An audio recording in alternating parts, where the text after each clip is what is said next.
Hello everyone, in this lecture we will discuss a few concept-based questions related to electrostatics. So let's begin.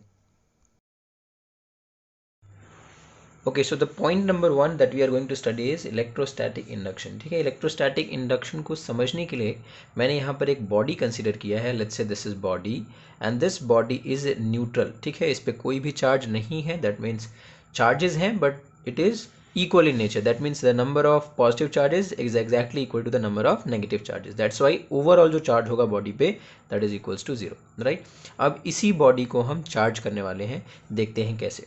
But इस body की charging से पहले हमें दो point बहुत important है जो सीखना है. दैट इज़ कि अगर किसी भी बॉडी पे मान लेते हैं कोई इलेक्ट्रॉन है, वो इलेक्ट्रॉन लीव कर गया उसके सरफेस को, तो उस जगह पे एक पॉजिटिव चार्ज इंड्यूस हो जाएगा या डेवलप हो जाएगा. ठीक है, पॉइंट नंबर 1 कि जो भी अपना इलेक्ट्रॉन है जिस स्पेस को छोड़ेगा वहाँ पे एक पॉजिटिव चार्ज क्रिएट कर देगा. ठीक है, उसी तरीके से अगर हम अर्थिंग की बात करें, earthing this is a symbol of ground. ठीक है, ग्राउंड का सिंबल है.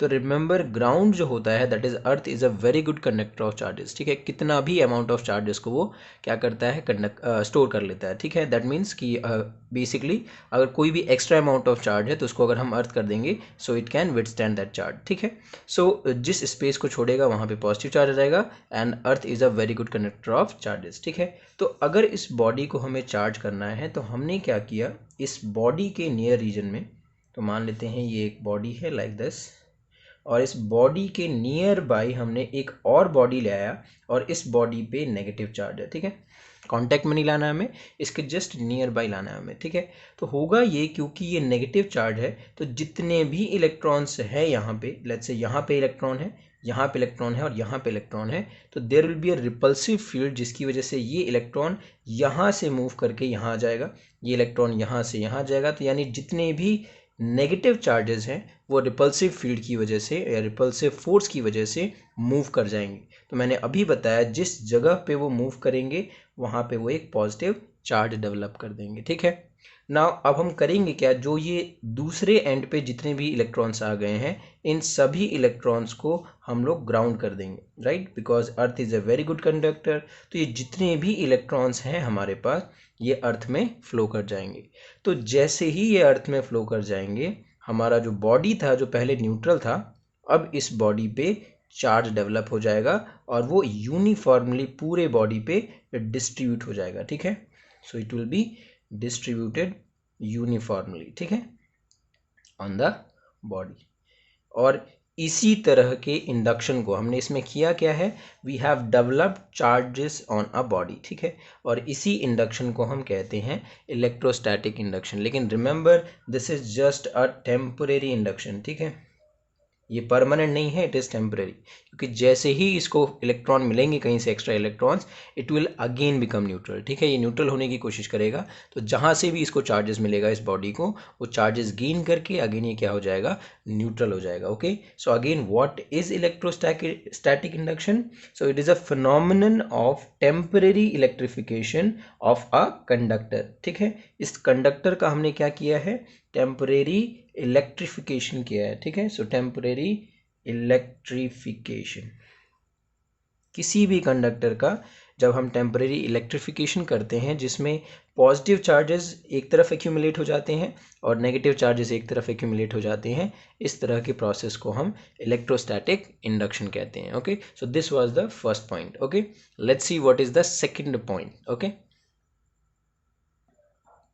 Okay, so question number 2 is कि अगर मान लेते हैं हमारे पास एक मेटल ट्यूब है जिसका वेरिएबल क्रॉस सेक्शनल एरिया है. दैट मीन्स ये जो क्रॉस सेक्शनल एरिया है that is wider and this cross sectional area is kind of thin. ठीक है, अब नाउ द क्वेश्चन इज़ कि अगर इस पर्टिकुलर मेटल ट्यूब के अंदर अगर हम एक नेगेटिव चार्ज को प्लेस कर दें, तो जैसे ही ये negative charge neck of the tube, this is the neck, okay, so neck of the tube के पास आएगा तो इस इलेक्ट्रॉन की वेलोसिटी पे क्या फ़र्क पड़ेगा. ठीक है, now this particular question is very simple. Right, it is related to induction. ठीक है, since it is a negative charge तो ये अपने मेटालिक ट्यूब में क्या करेगा कि ये एक पॉजिटिव चार्ज को डेवलप कर देगा. ठीक है, लाइक दिस, तो ये पॉजिटिव चार्ज को इंड्यूस कर देगा because the positive charges will be attracted by this negative charge.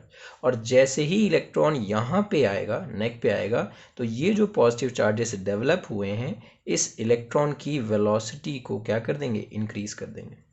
Right, this charges, this positive charge will increase the velocity of the electron. Okay, so the question was कि neck पे आते ही velocity पे क्या charge, velocity पे क्या फर्क पड़ेगा. So answer is that velocity of the charges increases as the negative electron induces charge at its neck. ठीक है, वो induce कर देगा जिसकी वजह से इसकी velocity fast हो जाएगी. Okay, now see the next question number 3. Now हमारे पास एक इबनाइट रॉड है एंड एक वूल है. Wool means you know very well. ठीक है, सो अब इबनाइट रॉड को जब हम वूल पे क्या करते हैं, रब करेंगे, लेट्स से रबिंग प्रोसेस करेंगे, रब करेंगे. Now the question is ebonite rod पे क्या चार्ज आएगा और वूल पे क्या चार्ज आएगा. ठीक है, so always remember there is some criteria that has to be defined first. ठीक है, कि किस बॉडी से इलेक्ट्रॉन किस पे जाता है. सो अगर मान लेते हैं एक बॉडी है हमारे पास, let's say this is body A, this is body B, तो जिस बॉडी से इलेक्ट्रॉन जाएगा उस बॉडी पे आ जाएगा नेगेटिव चार्ज एंड जिस बॉडी से इलेक्ट्रॉन जाएगा उस पे आ जाता है उतना ही equal amount of positive charge. ठीक है, सो यहाँ पर इस केस में क्या होता है कि जब वूल को इबनाइट से रब किया जाता है तो वूल के जो इलेक्ट्रॉन्स है वो इबनाइट रॉड पे आ जाते हैं, making it a negative.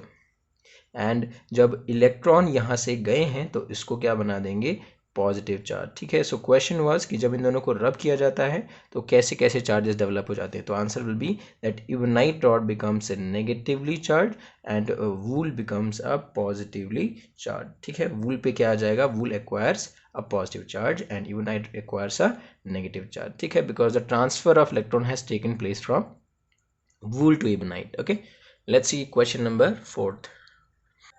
Okay, now let's see the question number 4. ठीक है, वी हैव बीन आस्क्ड कि इनमें से कौन सा जो कर्व है इलेक्ट्रिक लाइंस ऑफ फोर्सेस का which is not possible. Right, so we have given four questions, A B C and D. ये 4 तरह के electric lines of forces show किए गए हैं. हमें बताना है कि इनमें से कौन सा पॉसिबल नहीं है. Right, so let's start with question number first, that is A. So इस वाले केस में अगर हम ध्यान से देखें तो जो भी इलेक्ट्रिक लाइंस ऑफ फोर्सेस होती हैं वो सरफेस के हमेशा क्या होती हैं, नॉर्मल होती है. In this case it is not normal at every point because electric lines of forces is always normal. ठीक है, तो इसीलिए ये वाला जो केस है that is not possible. Let's see question number B. Right, so this is satisfying all the conditions. ठीक है, because these are two positive charges तो repulsive field होगा and they are also starting from positive charge. Remember electric field lines always start from a positive charge. ठीक है, तो यहाँ पे ये सारे satisfy कर रहे हैं and that is why this is possible. Let's see the question number third part. Right, C.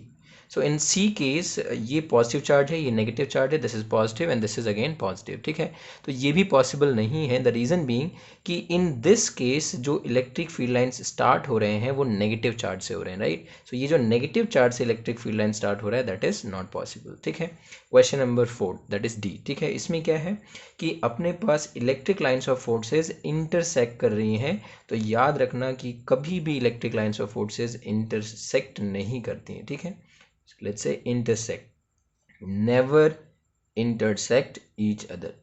That means no two lines or no two electric field lines can ever intersect each other. Remember, ठीक है, so this is the only case which is possible. The rest of the cases are not possible in case of electric lines of forces or electric field lines. Okay, so this was question number 4. Okay, let's see question number 5.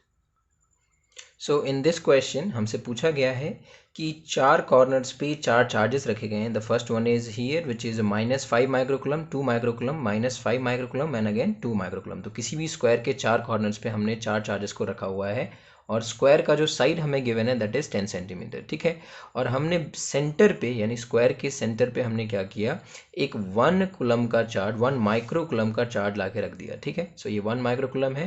Now the question is इस charge के ऊपर हमें क्या निकालना है, total force by other charges. ठीक है, now this question is quite simple. ठीक है, क्यों, तो let's start with the first charge कि ये जो अपने पास चार्ज है इस चार्ज को अपनी तरफ अट्रैक्ट करेगा. वाई अट्रैक्ट करेगा, because this is negative charge and this is a plus charge. ठीक है, in the same manner this is a positive charge, तो ये इसको क्या करेगा, रिपेल करेगा. So let's say this is repulsion, so that's why it's arrow is outward. ठीक है, तो ये हो गया F1 let's say this is F2, ठीक है।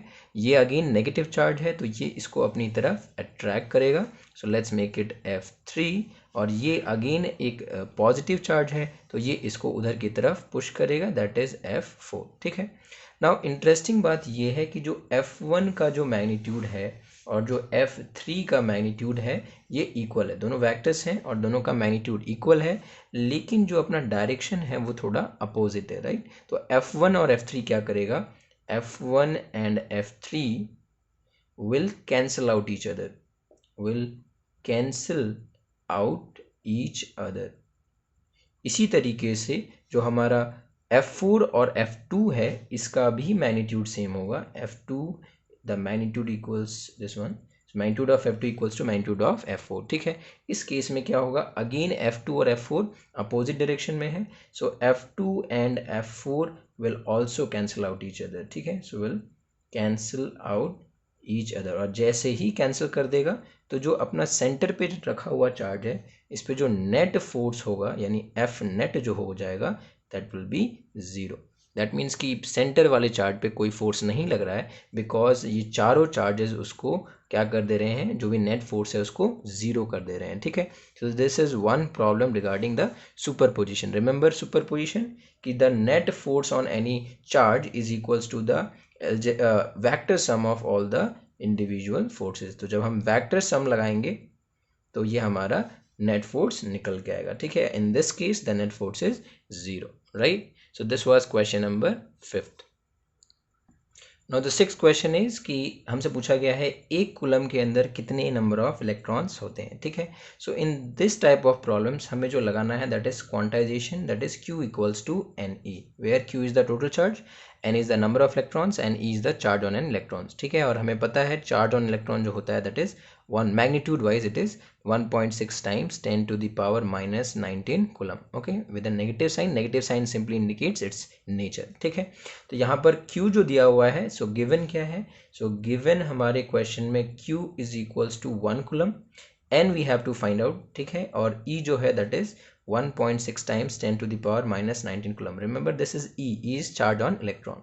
तो यहाँ से अगर हम N को कैलकुलेट करेंगे तो ये हो जाएगा Q upon E, so Q we have 1 and then E जो है that is 1.6 times 10 to the power minus 19, ठीक है। जब इस फ्रैक्शन को जब हम सॉल्व करेंगे so it's comes out to be 26.25 into 10 to the power 18 electrons, यानी एक कूलम के अंदर होते हैं 6.25 into 10 to the power 18 number of electrons, okay. तो जो भी इतने नंबर ऑफ इलेक्ट्रॉन्स पे चार्ज होगा वो बराबर होगा एक कूलम का। And remember that's why 1 coulomb of charge is a very large amount of charge, okay. So this was question number 6।